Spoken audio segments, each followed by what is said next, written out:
277वें independence day पर लगभग एक साल पहले प्राइम मिनिस्टर मोदी ने दुनिया को चौंकाते हुए एक घोषणा की। पीएम मोदी ने कहा कि 2047 तक इंडिया एक विकसित राष्ट्र बन जाएगा। 2047 में जब देश आजादी के 100 साल मनाएगा, उस समय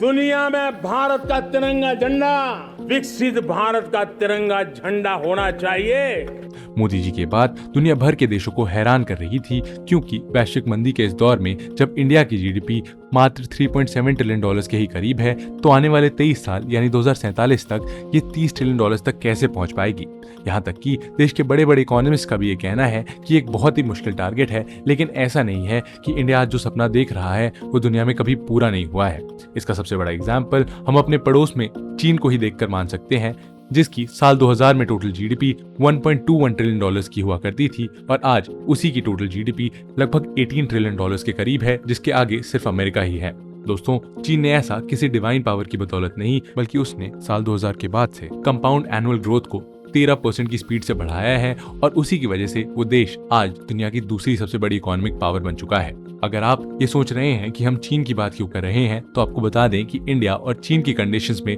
ज्यादा अंतर नहीं है। ऐसे में अगर चीन कुछ कर सकता है तो भारत क्यों नहीं। इसीलिए आज की इस वीडियो में हम उन सारे पहलुओं पर चर्चा करेंगे जिसकी मदद से इंडिया 2047 तक एक डेवलप्ड नेशन बन सकता है। इसके साथ ही हम ये भी जानेंगे कि ऐसा करने के लिए इंडिया को कौन से सेक्टर्स को मजबूत करने की जरूरत है और इंडिया इस डेवलपमेंट की राह में कितना आगे बढ़ चुका है। और सबसे जरूरी सवाल कि डेवलप्ड इंडिया बनने के इस सफर में इंडिया को कितनी मुश्किलें आने वाली हैं। तो बने रहिए दोस्तों इस वीडियो के एंड तक। लेकिन दोस्तों, इससे पहले कि हम इस वीडियो में आगे बढ़े, मैं आप सभी से ये बताना चाहता हूँ कि अनअकैडमी का जो यूपीएससी सब्सक्रिप्शन है, जिसके प्लस कोर्सेज से 70+ सिलेक्शंस हुए हैं यूपीएससी सीएसई 2023 में, वो अभी अवेलेबल है at a very amazing pricing, जो कि है 29,999 रुपए। और इस 12 महीने के कोर्स में कवर होता है आपका कंप्लीट जीएस, सीसैट और आपको मिलता है टेस्ट सीरीज का access and access to all batches in every language available. और दोस्तों, ये एक लिमिटेड पीरियड ऑफर है, तो इससे पहले ये प्राइसेस चेंज हो, आप अभी जाकर इस सब्सक्रिप्शन को लें और अपनी यूपीएससी तैयारी को और मजबूत करें। और चलिए अब वीडियो में आगे बढ़ते हैं। देखते हैं कि आखिर ये डेवलप्ड नेशन होता क्या है। What does a developed nation look like.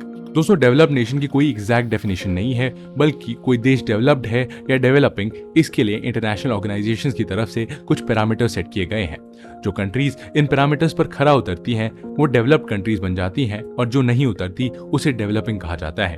अगर इन ऑर्गेनाइजेशंस की बात करें तो इसमें यूनाइटेड नेशंस, वर्ल्ड बैंक और वर्ल्ड ट्रेड ऑर्गेनाइजेशन शामिल होती हैं, जो डेवलप्ड और डेवलपिंग कंट्रीज के पैरामीटर सेट करती हैं। दोस्तों, इसमें डेवलप्ड कंट्रीज का सबसे बड़ा पैरामीटर है पर कैपिटा इनकम या पर कैपिटा जीडीपी, यानी एक देश में पर कैपिटा इनकम कितनी है। अगर डेवलप्ड कंट्रीज में औसतन पर कैपिटा इनकम की बात करें तो वो 12 से 15,000 डॉलर पर ईयर है, लेकिन पर कैपिटा इनकम के अलावा इंडस्ट्रियलाइजेशन, ह्यूमन डेवलपमेंट इंडेक्स और क्वालिटी इंफ्रास्ट्रक्चर भी एक डेवलप्ड कंट्री की निशानी होती है। यानी आसान भाषा में समझे तो एक डेवलप्ड कंट्री एक ऐसा एडवांस्ड और मॉडर्न टेक्नोलॉजी वाला देश होता है जिसके पास हर तरह का क्वालिटी इंफ्रास्ट्रक्चर मौजूद होता है, जिसकी मदद से उस देश की पर कैपिटा इनकम और जीडीपी में लगातार तरक्की होती है और उस देश के हर नागरिक के पास हेल्थ और हायर एजुकेशन का इजी एक्सेस होता है। आज दुनिया में organisation for economic cooperation and development नाम की एक ऑर्गेनाइजेशन है, जिसमें फिलहाल 37 कंट्रीज शामिल हैं और इन्हीं 37 कंट्रीज को आज डेवलप्ड कंट्रीज के तौर पर माना जाता है, क्योंकि ये सभी कंट्रीज उन सेट पैरामीटर्स पर खरी उतरती हैं और इसी ऑर्गेनाइजेशन में शामिल होने के लिए इंडिया ने अगले 25 सालों का टारगेट रखा है। ऐसे में आइए समझते हैं कि वो कौन से रिक्वायरमेंट्स हैं जो इंडिया को 2047 तक एक डेवलप्ड नेशन बनाने के लिए फुलफिल करना जरूरी है। How can India be developed by 2047। दोस्तों, इंडिया के डेवलप्ड नेशन बनने के लिए सबसे पहली रिक्वायरमेंट है उसकी जीडीपी, जिसे 2047 तक 30 ट्रिलियन डॉलर्स तक पहुंचाना है। फिलहाल इंडिया की टोटल जीडीपी 3.77 ट्रिलियन डॉलर्स है और अगले 23 सालों में उसे 30 ट्रिलियन डॉलर तक पहुंचाने के लिए हमारे देश की जीडीपी की एनुअल ग्रोथ रेट 8% या उससे ज्यादा की होनी चाहिए। अगर करंट सिनेरियो की बात करें तो इंडिया की जीडीपी लार्ज इकोनॉमिक कंट्रीज में फास्टेस्ट ग्रोइंग जीडीपी है और आपको जानकर खुशी होगी कि फिस्कल ईयर 2024 में इंडिया की ग्रोथ रेट 8.2% थी, जो रिक्वायर्ड ग्रोथ रेट से काफी मैच करती है। मगर किसी एक साल की ग्रोथ रेट से इंडिया डेवलप्ड नेशन की कैटेगरी में नहीं आएगा, बल्कि इसके लिए रिक्वायर्ड है अगले 23 साल तक कंटिन्यूअस ग्रोथ रेट बनाए रखना। देखा जाए तो इंडिया शायद ये कायम भी रख सकती है,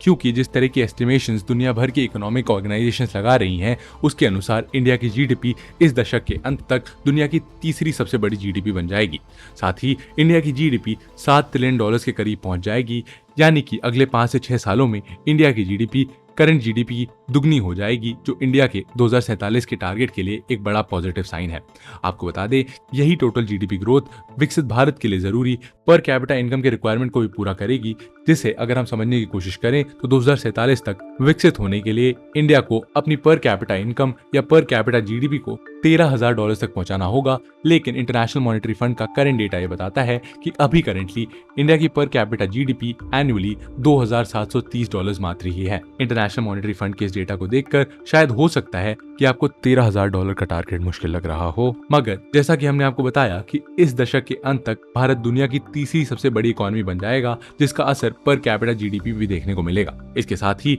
ऐसा भी कहा जा रहा है कि अगले 5 से 6 सालों में इंडिया की पर कैपिटा जीडीपी में 70% की ग्रोथ देखने को मिलेगी और 2030 तक भारत के हर व्यक्ति की आय $4,000 तक पहुंच जाएगी। ऐसे में अगर हम इसी स्पीड ऑफ ग्रोथ को अगले दशक में भी मेंटेन रखें तो $13,000 के टारगेट को इजीली अचीव किया जा सकता है। टोटल जीडीपी और पर कैपिटा जीडीपी के बाद अगर हम विकसित देशों के कुछ और रिक्वायरमेंट्स को समझें तो हम समझ पाएंगे कि विकसित देशों में जहां एवरेज अर्बनाइजेशन लेवल 80% के आसपास है, तो वहीं इंडिया में अर्बनाइजेशन अभी भी सिर्फ 35% के आसपास ही पहुंचा है, जिसे पुश करके 80% तक ले जाने के लिए हमें नए शहरों को बनाने और पुराने शहरों को बेटर लिविंग स्टैंडर्ड्स के तहत तैयार करना होगा। वहीं अगर पॉवर्टी लेवल की बात करें तो एक विकसित देश की आम धारणा ये भी होती है कि ऐसे देशों में गरीबी छूमंतर हो चुकी होती है, लेकिन ऐसा होता नहीं है, बल्कि आज भी विकसित देशों में पॉवर्टी लेवल 20% है। अगर भारत की बात करें तो भारत में भी करीब 21 से 22% की पॉपुलेशन पॉवर्टी लाइन के नीचे जीवन गुजार रही है,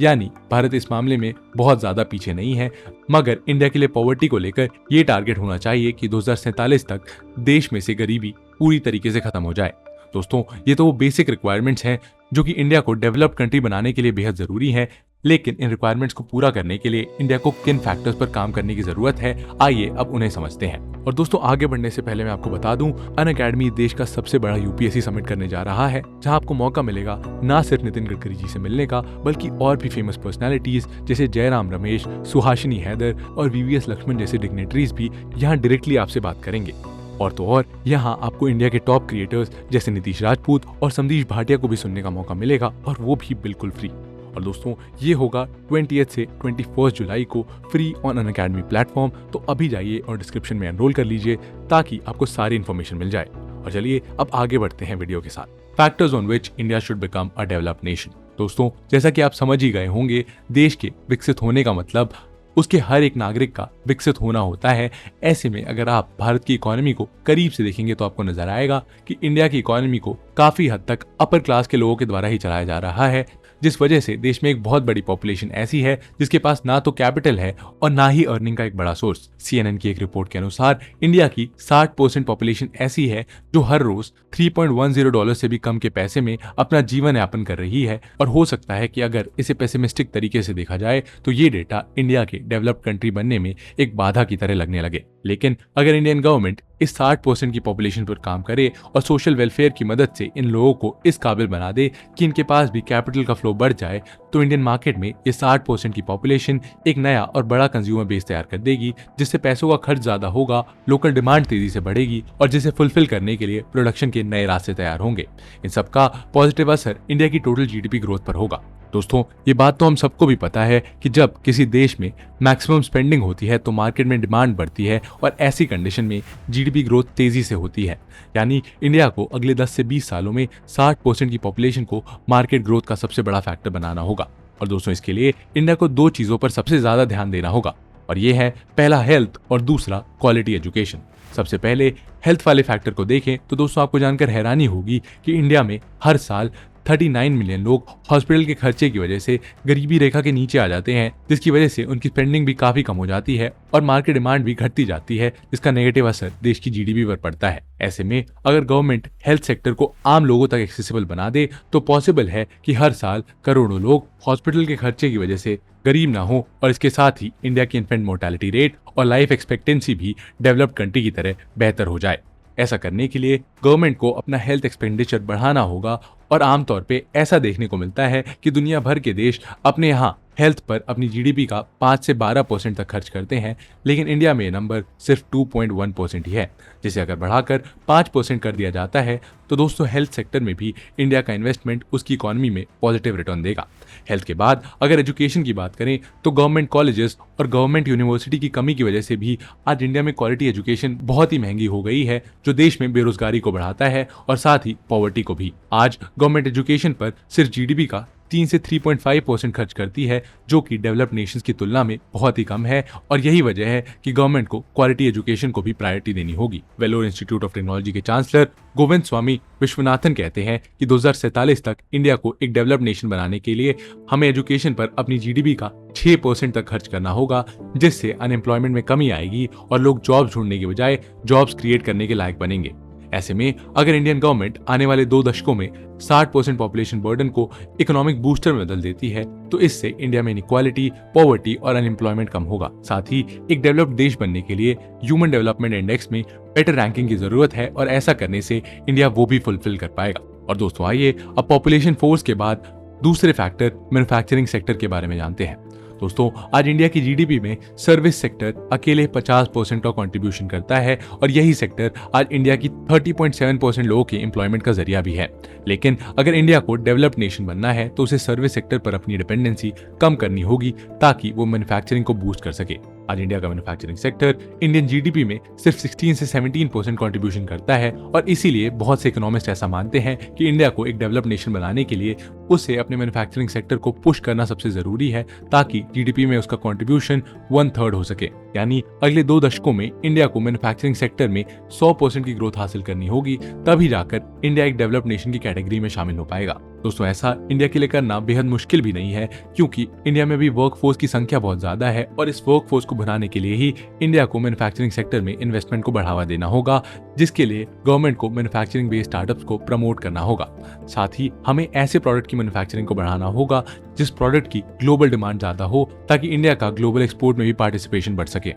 इंडिया के मैन्युफैक्चरिंग के लिए ये समय इसलिए भी उपयुक्त है क्योंकि अभी चीन के थ्रेट से दुनिया भर के देश परेशान हैं, और चीन पर बहुत सारे देशों ने प्रतिबंध भी लगा दिए हैं। ऐसी सिचुएशन में अगर इंडिया चाइना का ऑल्टरनेटिव बन जाता है तो इससे हमारी डेवलप्ड नेशन बनने की राह और आसान हो जाएगी। मैन्युफैक्चरिंग सेक्टर में अगर पॉजिटिव साइंस की बात करें तो जहां दुनिया भर के देशों में फॉरेन डायरेक्ट इन्वेस्टमेंट घट रहा है, तो वहीं इंडिया ऐसी सिचुएशन में भी सबसे ज्यादा फॉरेन डायरेक्ट इन्वेस्टमेंट हासिल करने वाले देशों में से एक रहा है। साथ ही इंडिया ने जिस तरह से बहुत से देशों के साथ फ्री ट्रेड एग्रीमेंट किया है, उससे भी इंडिया के मैन्युफैक्चरिंग सेक्टर के स्ट्रांग होने की बात कही जा रही है। मैन्युफैक्चरिंग के बाद अगर छोटे मगर इंपॉर्टेंट फैक्टर की बात करें तो इंडिया में आज भी विमेन वर्कफोर्स का सही इस्तेमाल नहीं हो रहा है। दुनिया के बड़े बड़े इकोनॉमिस्ट का हमेशा से यही कहना होता है कि इंडिया को एक डेवलप्ड देश बनाने के लिए उसे अपनी फीमेल वर्कफोर्स को बेहतर करना ही होगा। वर्ल्ड बैंक के इंडिया डायरेक्टर की माने तो अगर इंडिया किसी तरह से अपने देश में फीमेल वर्कफोर्स को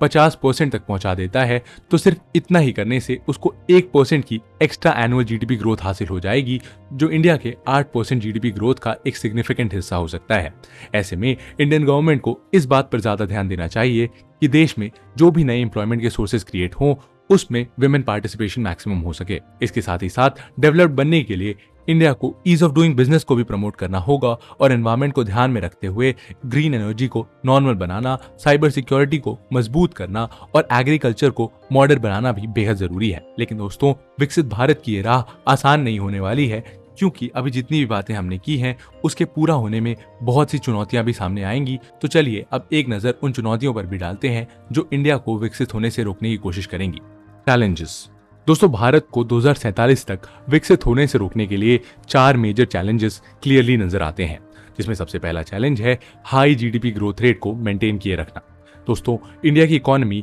8% की सरप्राइजिंग ग्रोथ रेट से आगे तो बढ़ रही है, लेकिन 2047 तक इंडिया को डेवलप्ड बनाए रखने के लिए शायद ये ग्रोथ रेट भी कम पड़े, क्योंकि आने वाले सालों में इंडिया के साथ ही साथ दूसरे देश भी डेवलप्ड होंगे और डेवलपमेंट की परिभाषाएं और मानक भी बदलते रहेंगे। ऐसे में इंडिया को 8% से भी ज्यादा की जीडीपी ग्रोथ रेट को अगले 20 सालों तक मेंटेन रखने की जरूरत होगी, जो अपने आप में एक बहुत बड़ा चैलेंज है, क्योंकि बहुत से इकोनॉमिक एस्टिमेट्स ये भी बताते हैं कि अगले 10 सालों में इंडिया की जीडीपी ग्रोथ रेट 7% के आसपास ही होगी। अगर गवर्नमेंट डेटा की बात करें तो 2047 तक के टारगेट को जिस हिसाब से गवर्नमेंट अचीव करने की बात कर रही है, उसमें 2030 से 2040 के बीच इंडिया की ग्रोथ रेट 9.2% होनी चाहिए और 2040 से 2047 तक इंडिया की ग्रोथ रेट 8.8% की होनी चाहिए। वहीं अगर 2030 से 2047 तक की टोटल ग्रोथ रेट की बात करें तो इंडिया को 9% की एनुअल ग्रोथ रेट को मेंटेन करना होगा, जो आने वाले समय में इंडिया के लिए इतना आसान नहीं होगा। दोस्तों, इसके बाद दूसरा बड़ा चैलेंज है मिडिल इनकम ट्रैप। दोस्तों, मिडिल इनकम ट्रैप बेसिकली ऐसी सिचुएशन होती है जब किसी देश की डेवलपमेंट के दौरान देश की पॉपुलेशन पॉवर्टी से तो बाहर निकल आती है, लेकिन एक पर्टिकुलर इनकम पर आकर उसकी ग्रोथ रुक जाती है। दोस्तों, इसी फिनोमिना को मिडिल इनकम ट्रैप कहा जाता है। इंडिया के केस में ऐसा भी कहा जा रहा है कि जैसे जैसे भारत अपनी विकसित अर्थव्यवस्था की रास्ते पर आगे बढ़ेगा, चांसेस हैं कि वो मिडिल इनकम ट्रैप का शिकार हो जाए। इंडिया में पर कैपिटा इनकम जैसे ही 5,000 से 6,000 तक पहुंचेगी, उसके बाद प्रॉब्ली इंडिया के लोगों की